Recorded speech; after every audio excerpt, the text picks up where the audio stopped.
الحمد لله الذي خصنا بحبيبنا رسول الله سيدنا محمد بن عبد الله. اللهم صل وسلم وبارك وكرم وشرف ومجد وعظم وترحم وتحنن على سيدنا وحبيبنا وأصل وجودنا ومولانا محمد مفتاح باب رحمة الله عدد ما في علم الله صلاة وسلاما دائمين بدوام ملك الله وعلى آله وأصحابه عدد كل ذرة ألف مرة لا حول ولا قوة إلا بالله.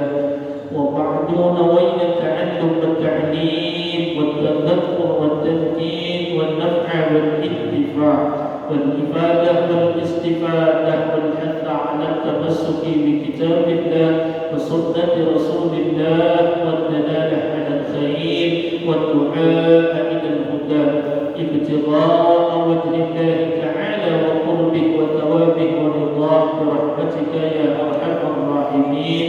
سبحانك لا علم لنا إلا ما علمتنا إنك أنت العليم الحكيم واهدنا ووفقنا إلى صراطك المستقيم ونجنا من القوم الظالمين والكافرين والحمد لله رب العالمين.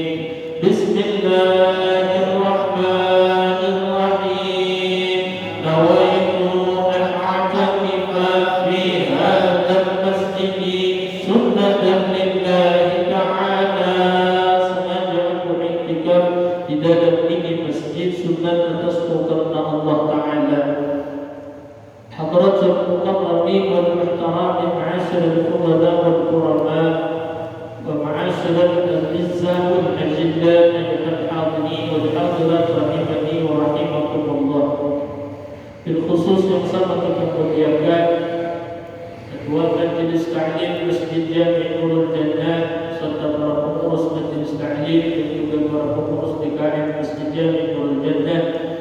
Mudah-mudahan selalu kita doakan beliau-beliau ada di dalam limpahan rahmat dan keberkahan daripada Allah Subhanahu wa taala, dan semoga diberikan kekuatan keistiqamahan oleh Allah Subhanahu wa taala.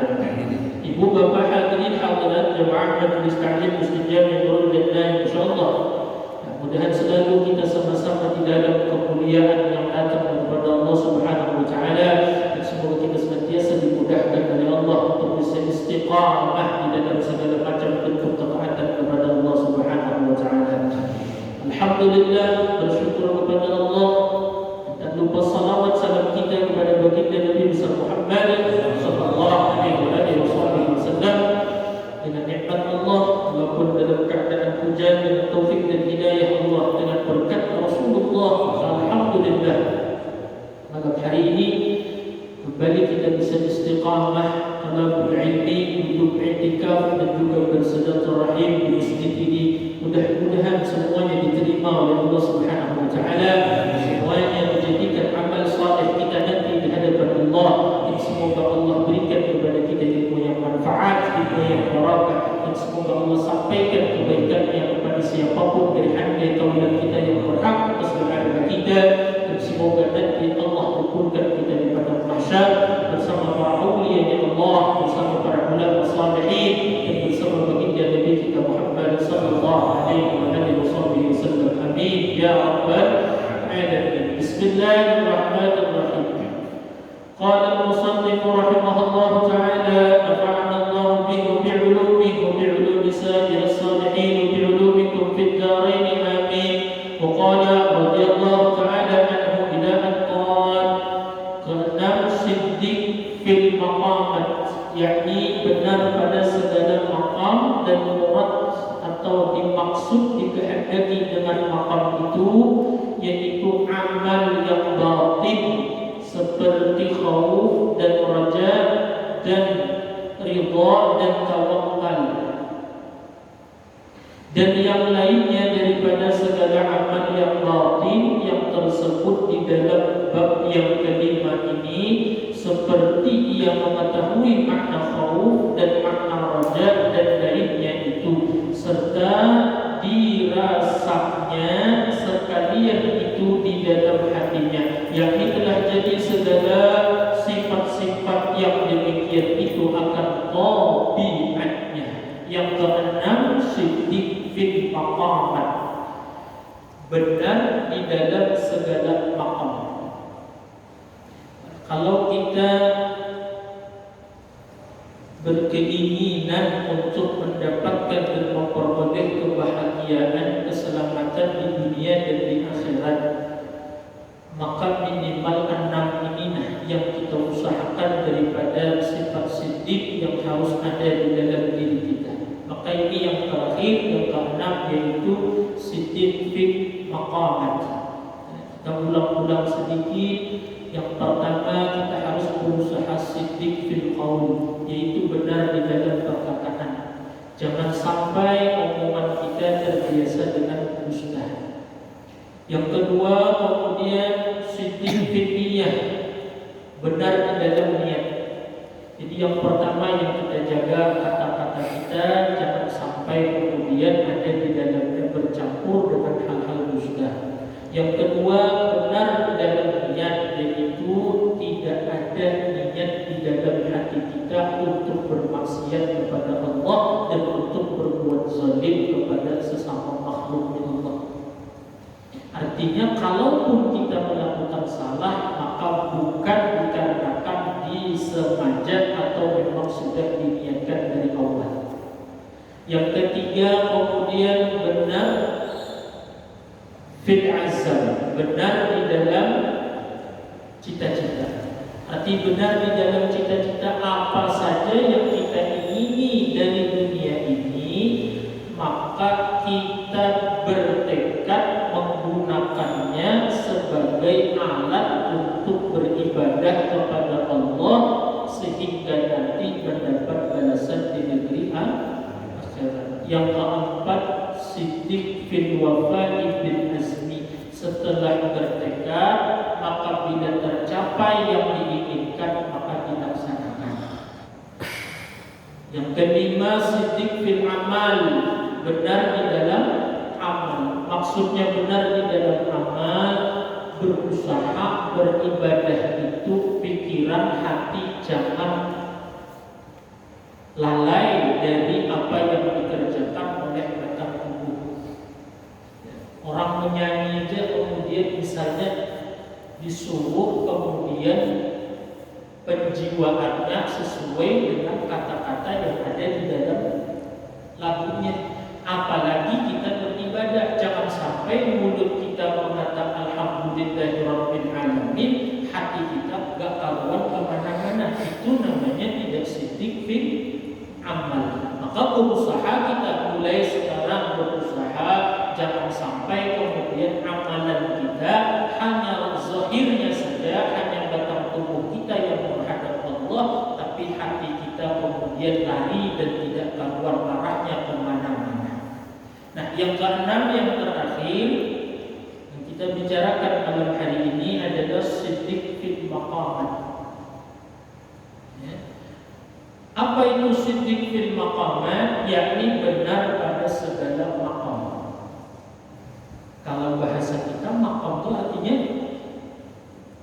kuburan, ya kan? Padahal maqam itu sebenarnya bukan kuburan. Kalau kuburan itu ya bahasa Arabnya kubur, makbarah. Kalau maqam itu kemudian bukan. Nah, kalau kita misalnya dengar maqam Ibrahim, kalau misalnya kemudian nanti berangkat haji atau umrah, ada namanya salah satu tempat mustajab berdoa namanya maqam Ibrahim. Bukan berarti di situ kuburannya Nabi Ibrahim, karena maqam dalam bahasa Arab beda dengan maqam dalam bahasa kita Indonesia. Nah, maqam itu kalau secara terjemahannya tempat berdiri.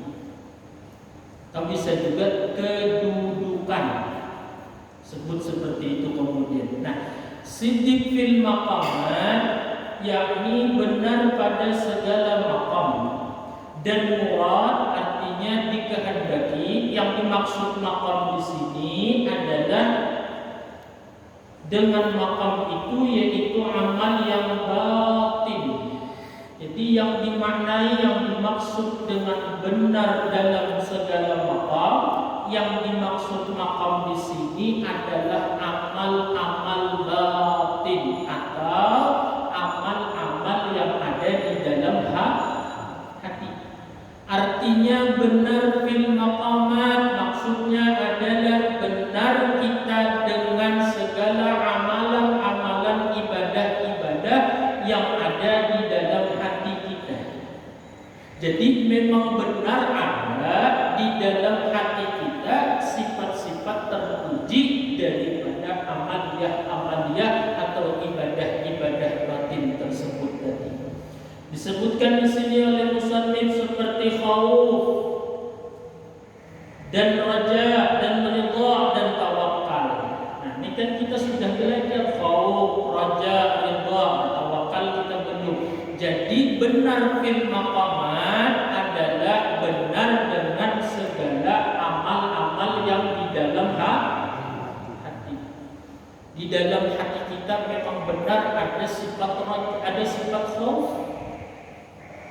Apa sifat khauf? Rasa takut kepada Allah.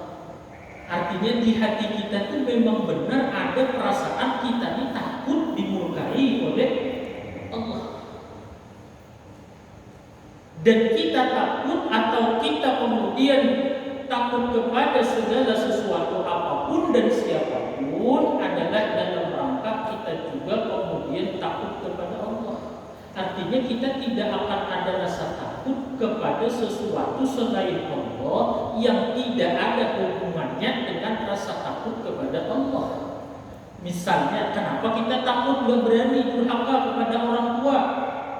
Karena kalau durhaka kepada orang tua berarti dimurkai Allah. Jadi takutnya kita kepada kedua orang tua adalah dalam rangka kita takut kepada Allah. Namanya khauf. Takut kepada apa lagi kita? Misalnya takut kepada para ulama, bukan kepada ulamanya kita takut. Kenapa? Karena Allah murka kalau orang kemudian berani kepada para ulama. Berarti takutnya kita kepada mereka adalah dalam rangka kita juga takut kepada Allah. Jangan sampai kita punya rasa takut kepada sesuatu atau seseorang yang gak ada hubungannya dengan rasa takut kepada Allah. Kita takut kepada ahli maksiat kemudian karena takut dimusuhi. Padahal kemudian kalau kita takut kepada ahli maksiat misalnya, Allah justru malah marah dan murka kepada kita. Berarti ketakutan kita tersebut tidak ada hubungannya dengan rasa takut yang ada kepada Allah. Jadi khauf itu takut kepada Allah dan takut kepada apapun serta siapapun dalam rangka takut kepada Allah. Yang kedua raja, disebutkan oleh Syekh Abdul Somad seperti khauf dan raja. Raja apa raja? Arti raja itu adalah tidak putus harapan dengan Allah sekalipun ada atau tiada sebab, karena Allah selalu ada. Itu raja namanya. Tidak putus harapan kepada Allah, baik dalam keadaan ada sebab ataupun ketiadaan sebab, karena yakin Allah selalu ada. Umpama misalnya contoh sakit, dan sakit ini untuk bisa sembuh maka sebabnya ikhtiarnya adalah dengan obat. Nah, orang yang punya sifat raja di dalam hatinya, sifat harap, ada dan tiada obat, ada ataupun tiada sebab si obat tadi, maka harapannya kepada Allah untuk menyembuhkan segala penyakitnya tetap ada. Kenapa? Dia tetap ada harapan kepada Allah. Dia yakin ada atau tidak ada obat, Allahnya tetap ada. Dan Allah yang ada ini adalah yang maha kuasa menyembuhkan segala penyakit. Kalau kita misalnya ada obat lalu besar, harapan kita sembuh, begitu nggak ada obat kita kemudian tipis atau bahkan kehilangan harapan akan sembuhnya penyakit, berarti rajanya kita kepada obat bukan kepada Allah.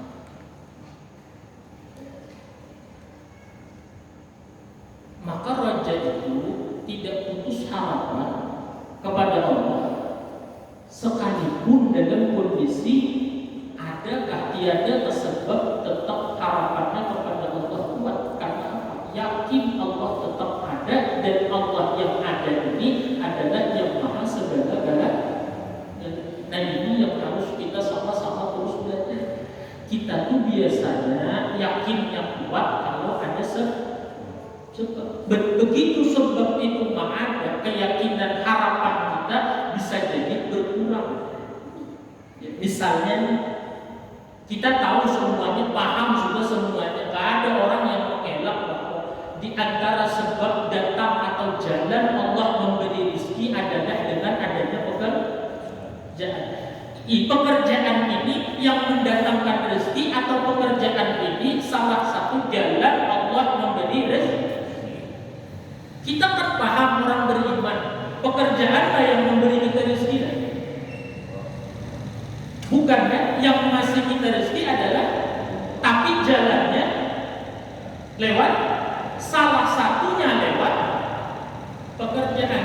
Artinya apa? Pekerjaan ini adalah sebab.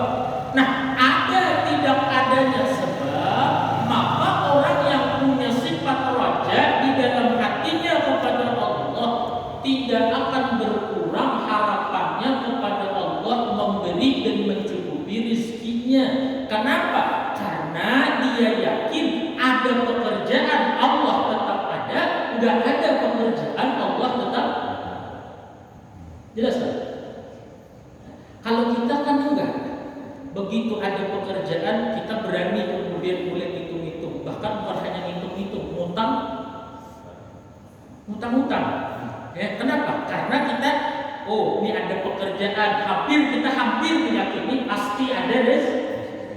Tapi begitu nggak ada pekerjaan yang tadinya harapan kita tuh misalnya 90%, begitu nggak ada kerjaan langsung turun jadi 5%. Padahal kemudian yakin ya, kita tanya aja, nggak ada orang yang mengatakan yang hasil rezeki siapa? Pasti semuanya menjawab Allah. Tapi prakteknya, kalau memang yang memberi rezekinya Allah, berarti pekerjaannya perlu karena salah satu jalan, salah satu sebab. Nah, cuma orang yang beriman, yang yakin dengan tauhidnya bahwa Allah yang memberi rezeki, lalu ada lagi akhlak di dalam hatinya, di dalam batinnya sifat raja. Apa itu raja? Harapannya kepada Allah. Maka tidak hilang harapannya tentang rezeki itu kepada Allah, ada dan tiada sebab. Ada sebab dia tidak berani memastikan bahwa dia akan ada rezeki, nggak ada sebab juga dia tidak berani memastikan bahwa dia tidak dapat rezeki. Ya buktinya, berapa banyak orang yang bekerja hidup, berapa banyak orang yang nggak bekerja kemudian cukup, dan sebaliknya berapa banyak orang yang bekerja ternyata masih kurang. Artinya yang mencukupi rezeki itu bukan pekerjaan, tetapi Allah. Cuma persoalannya kita menaruh raja di dalam hati kita itu kepada Allah atau kepada pekerjaan. Kebanyakan kita menaruhnya kepada pekerjaan. Di sini nah kita lepas sidik fil maqam, belum jauh. Orangnya insyaallah ibadahnya zahirnya luar biasa. Allah ke masjid, kemudian sholat sunnah, baca Quran, tapi akhlak dengan Allah jauh. Buktinya akhlak dengan Allah jauh, nggak ada pekerjaan, seakan-akan Allahnya juga nggak ada. Artinya dianya putus. Nah itu maknanya kemudian raja.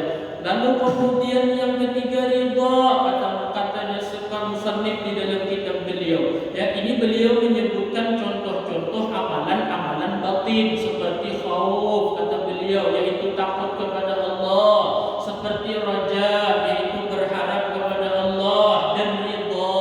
Apa ridha? Kita sering ngomong ridha. Ridha apa sih ridha? Ridha itu artinya merasa tetap bahwa Allah sayang sekalipun di dalam bala dan musibah. Itu sifat ridha. Merasa bahwa Allah tetap sayang kepada dirinya atau kepada kita sekalipun di dalam bala dan musibah. Itu maknanya berarti kita ridha dengan ketetapan dan takdirnya Allah.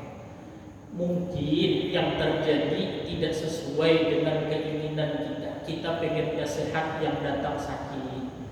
Kita pengennya rezeki banyak, ternyata yang datang sedikit. Nah, lalu kita berusaha ridha. Apa ridha itu apa?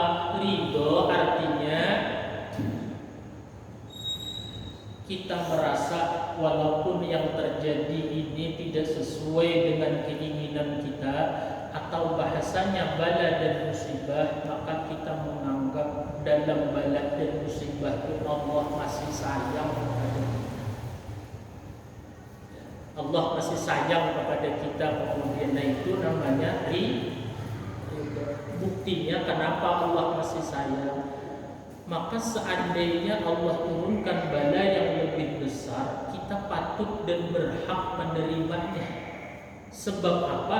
Banyak maksiat kita, jauh banyak maksiat kita daripada taat kita, sedangkan yang kita pakai untuk maksiat adalah nikmat daripada Allah. Artinya kalau hanya misalnya Allah datangkan sakit, jangankan Allah datangkan sakit, Allah kasih mati sekalian juga kemudian masih wajar. Kenapa jadi masih wajar? Kenapa? Karena banyak maksiat kita jauh daripada taat kita. Lalu Allah berikan cuma sakit, berarti Allah masih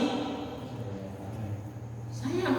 Harusnya kalau anak ya, harusnya nih anak sudah dipukul. Cuma karena orang tuanya sayang kepada anak, yang harusnya dipukul dicubit. Kalau anak pintar, sadar kesalahan dan kekurangan dirinya, orang tuanya mencubit, dia marah.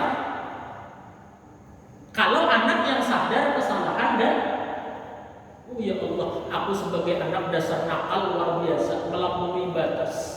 Ya, nakalnya luar biasa misalnya. Macam-macam kenakalannya.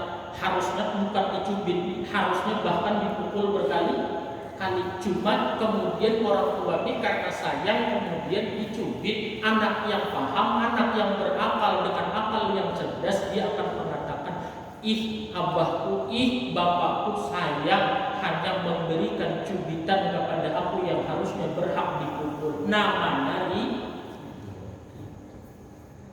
bisa lah dalam kehidupan ini kita perlahan-lahan seperti itu.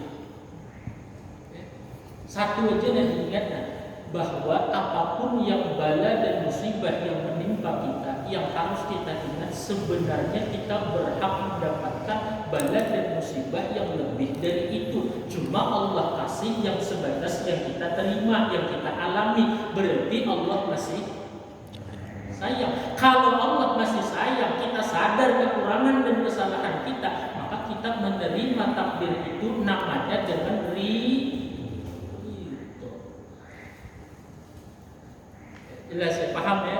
Nah, coba bayangkan yang tiganya, khauf ada, raja ada, ridho ada, yang terakhir tawakal. Tawakal belum kita bahas, nanti habis ini. Tiganya aja ada di dalam hati kita. Ada khauf, ada raja, ada ridho.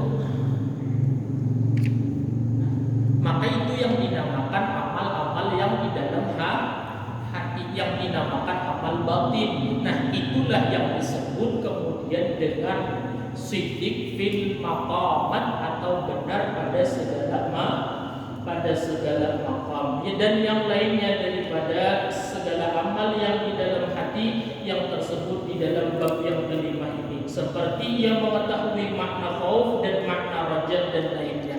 Nah, cuma kata Syekh Abdul Somad Palembang, gak mungkin orang bisa ridho, gak mungkin orang bisa khauf, gak mungkin orang bisa punya sifat raja kalau dia tidak paham khauf itu apa, raja itu apa, ridho itu apa.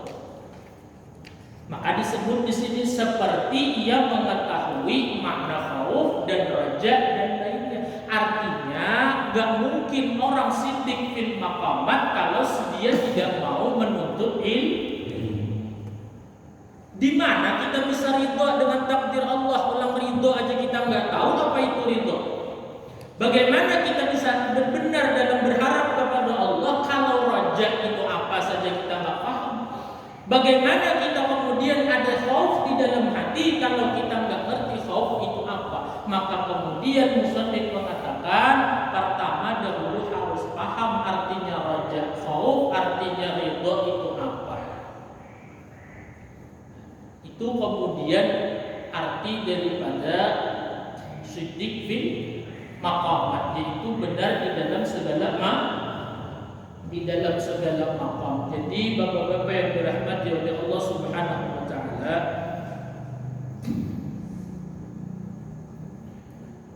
kalau mau kita bagi-bagi seperti ini, para ulama menjelaskannya. Ada namanya amal, perbuatan kita ini, perbuatan pekerjaan kita ini. Ada namanya amal, ada namanya hal, ada namanya maqam. Jadi pekerjaan kita ini baik yang zahir ataupun yang batin, ulama itu membaginya kepada tiga. Satu disebutnya amal, yang kedua kemudian hal, yang ketiga maqam. Nah, dalam istilah tasawuf seperti itu. Amal itu apa? Amal itu adalah perbuatan batang tubuh atau perbuatan anggota zahir. Itu amal. Kita sholat, itu amal. Kita baca Quran, itu namanya amal. Kita kemudian datang ke masjid berjamaah, itu juga namanya amal. Dan lain-lain daripada segala ibadah-ibadah yang dilakukan oleh anggota yang zahir, itu namanya amal. Lalu kemudian ada namanya hal. Hal ini adalah sifat-sifat terpuji atau amalan-amalan yang diperintah oleh Allah tapi yang dilakukan dengan hati. Misalnya sabar, misalnya syukur, misalnya ridho, misalnya khauf, misalnya raja, misalnya ridho, misalnya tawakal, dan yang lain-lain tadi. Oh, ini. Yang lain-lain tadi misalnya sabar, ridho, tawakal, khauf, daripada segala amalan-amalan yang di dalam hati. Namanya hal. Ya, namanya hal. Jadi ada amal, ada hal. Tetapi hal ini sifatnya kemudian tidak permanen, kata para ulama. Ya, sifatnya berubah-ubah. Misalnya kadang sabar, kadang enggak. Kadang syukur, kadang enggak. Kadang ridho, kadang enggak.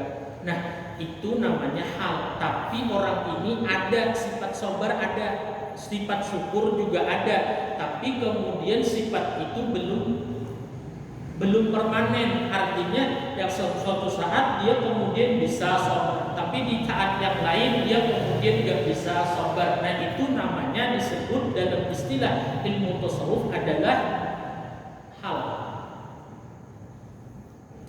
Itu namanya hal.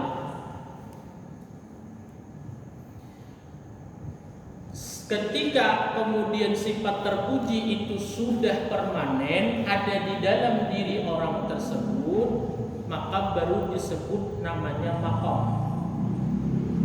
Orangnya sabar, gak berubah-ubah, kayak apapun terjadi kemudian dia tetap sabar, maka orang itu kemudian bisa dikatakan sudah ada di maqam sabar. Kalau yang tadi dia kadang-kadang sabar,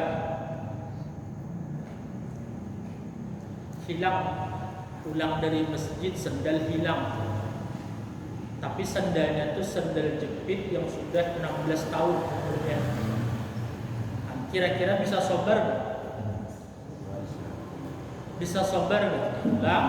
Hilang sendal jepit, tapi sendal jepitnya kemudian umurnya sudah 16 tahun. Yang belakangnya itu dua-duanya sudah bolong, hilang. Kira-kira kita bisa lebih nggak apa-apa? Bisa. Berarti ada sabar kan? Ada. Tapi begitu besok bawa sendal kafil yang harganya 257.900, ya kan? Pulang hilang lagi. Bisa nggak sabar? Belum kan? Oh, berarti kita ada nggak sifat sabar? Ada. Tapi permanen nggak? Oh, berarti kita belum duduk di makam sabar. Cuma hal kita ada sabar. Paham maksudnya?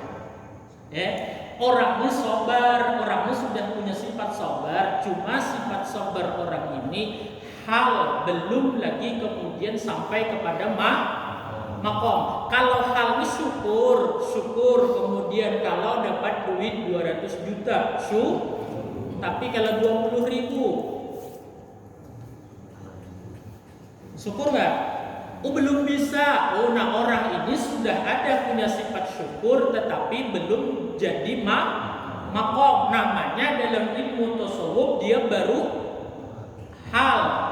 Ya, orangnya sholat, berarti orang ini beramal. Hilang dapat duit 20.000 nggak syukur, tapi dapat 100.000 kemudian dapat 200.000 syukur. Orangnya rajin sholatnya, berarti orang ini amal ada nggak? Hal ada, maka belum. Nah, yang disuruh di sini kita adalah sidik fil makom, artinya belajar supaya permanen. Sehingga kata Syekh Abdul Somad di sini dikatakan bahwa dan dirasanya sekalian itu di dalam hatinya, yakni telah jadi segala sifat yang demikian itu akan tobiatnya, artinya sudah jadi tobiat. 200.000 kah syukur, 20.000 syukur. Yang hilang sendal jepit sabar, yang hilang sendal kafil sabar, maka baru dikatakan sidik fil maqam. Ini kemudian yang keenam, yang terakhir, yaitu orang itu sifat terpuji yang ada di dalam hatinya permanen.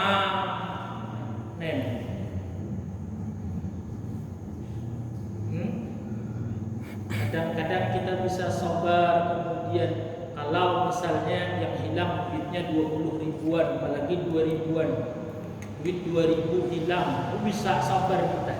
Tapi ketika yang hilang 100.000 atau 1 juta atau 2 juta, maka sabar kita yang hilang. Nah, berarti orang ini belum lagi duduk di maqam sabar, tapi sudah punya sifat sabar. Orangnya rajin ngaji, orangnya rajin baca Quran.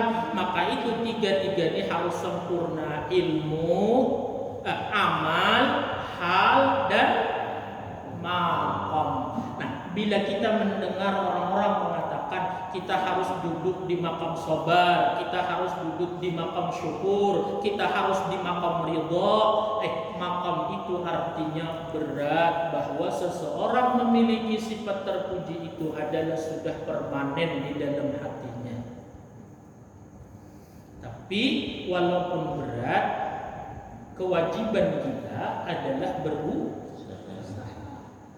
belajar dari yang kecil-kecil, belajar dari yang kemudian mudah-mudah dahulu, supaya kemudian lambat laun sampai kepada Kalau kita nggak pernah belajar, nggak pernah memulai, kemudian hilang duit 2.000 aja, ya Allah, semua kena marah, istri dimarahi, anak dimarahi, semua kena marah. Padahal yang hilang 2.000. Oh, berarti orang ini tidak memiliki hal sabar. Jauh lagi makam, hal saja belum ada, apalagi maqam. Nah, kalau misalnya kita sudah punya sabar hal, 2000 hilang kita sabar, sendal jepit hilang sabar, pelan-pelan mulai bertingkat naik sampai kemudian sabar itu jadi maqam. Maka kemudian disinilah kewajiban kita sebagai hamba Allah untuk bisa memperoleh keselamatan dan kebahagiaan dunia dan akhirat, yaitu berusaha amal sudah.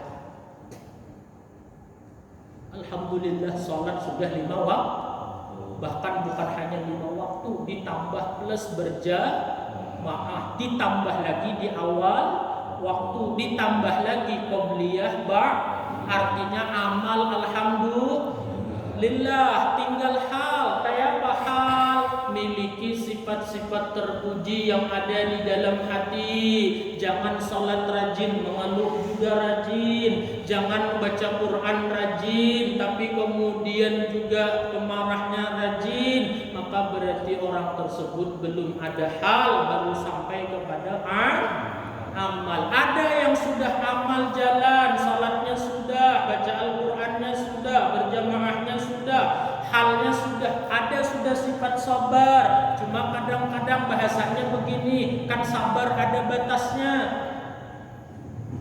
Ya, sering kalimatnya kan seperti itu kan, sabar ada. Pertanyaannya, mana batasnya sabar? Kalau sabar ada batasnya, maka berarti belum jadi permanen. Misalnya kalau cuma istri ngomel-ngomel aja saya bisa sabar, tapi kalau sudah istri sampai misalnya ngata-ngatain, misalnya nih ngata-ngatain keluarga saya, saya tidak bisa sabar karena sabar saya ada batasannya. Berarti orang ini punya sabar, tetapi baru sampai pada hal, belum sampai kepada maqam. Atau bahasa tasawufnya, orang ini belum duduk di maqam sabar. Kita bersyukur, alhamdulillah. Kenapa megang duit 2.800.000? Duit apa itu? Asal ya ngomong 2.800.000. Duit apa itu? Alhamdulillah, nggak pakai usaha, nggak pakai kerja, dapat duit 2.800.000. Alhamdulillah nggak? Masya Allah, itu namanya syukur. Tapi begitu dapat duit hari itu, bekerja padahal dapat duit cuma 50.000. Lalu kita ngomong, ya 50.000. Ada nggak punya sifat syukur orang ini? Ada, tapi baru sampai pada hal, belum lagi duduk di makam syukur. Yang dikehendaki oleh Allah dan Rasulullah kita tuh punya atau makam, duduk di makam syukur. Nah, makanya yang keenam ini siddiq fil maqamat. Nah, mudah-mudahan kita bisa ya pelan-pelan belajar. Yang 10.000, yang 2 juta syukur, yang 1 juta syukur, yang 10.000, 20.000 belajar syukur, belajar ridha sampai ridha itu jadi tabiat atau bahasa agamanya disebut jadi maqam kita. Bukan berarti kuburan, maqam artinya adalah kedudukan. Sudah jadi orang yang duduk di makam sabar, sudah jadi orang yang duduk di makam syukur, sudah jadi orang yang duduk di makam ridha, sudah jadi orang yang duduk di makam ikhlas, dan segala sifat-sifat yang batin yang diperintah oleh Allah dan Rasulullah sallallahu alaihi wasallam. Amin. Ya, nah, paham sudah jelas ya?